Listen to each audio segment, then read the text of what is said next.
Renias and Scarlowy were talking quietly to Caldee next morning when Duncan stormed up, followed by Sir Handel. "Hello," chuckled Renias. "Here we go." "I nearly came off," fumed Duncan. "Those coaches pushed me. The thing controller says they didn't. He says I kept a bad lookout. "We've no money to mend you," he said. "And if it happens again, I'll leave you at the back of the shed." "Why does he always pick on me? It's no fair." Scarlowy said nothing. He just winked at Renias. "As you were saying, Caldee," remarked Renias, "you had 2 coaches on your trial trip. Do you ever take more?"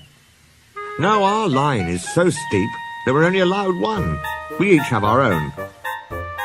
"Mine's called Catherine. I know her well. That's most important." "Why?" asked Sir Handel. "They're only coaches." "Ours," said Caldee, "are something more. You pull your coaches, and you can see ahead.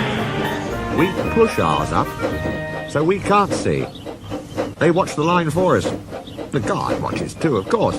But Catherine's so clever that I know at once if anything is wrong." "That must take a load off your mind," said Scarlowy. Caldee smiled. "But not off my buffers. Climbing's hard work and needs a lot of steam. My farmer and I have a tiring time. Coming down," he went on, "it's different. Catherine and I just roll. We need no steam for that." Sir Handel sighed enviously. "Ah, I should like that," he said. "With your automatic brakes. It sounds like a rest cure." "That," replied Caldee, "was just the mistake poor Godred made." "Who?" asked the little engines. "Is Godred?" "Godred was our number 1, and named after a king," Caldee replied. "Perhaps that went to his smoke box and made him conceited. He'd never keep a good lookout. He'd roll down the line looking anywhere but at the track."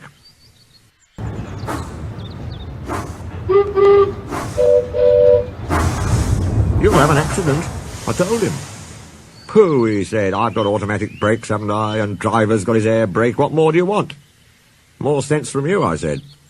"No engine can stop at once if he isn't ready to obey his driver's controls." "The first thing a young engine learns," agreed Scarlowy. Godred never learnt sense. His driver and fireman and the manager all spoke to him. They even took him to pieces to see if anything was wrong. But he still went on in the same old way.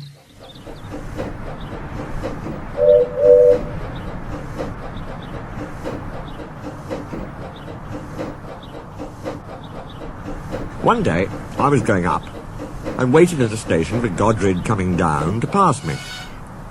As I waited, so it happened. One moment he was on the track, the next his driver and fireman jumped clear as he rolled over. No one was hurt. His coach stayed on the rails and the guard braked her to a stop. They brought Godred home next day.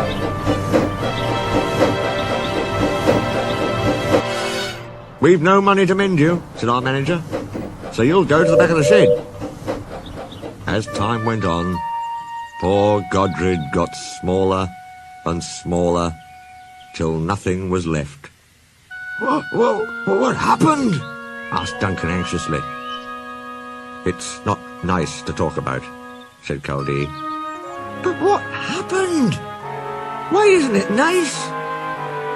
"Our drivers used Godred's parts to mend us," answered Caldee mournfully. Sir Handel and Duncan were unusually silent long after Caldee had gone home. Neither Scarlowy nor Renias ever mentioned that Caldee had made the story up.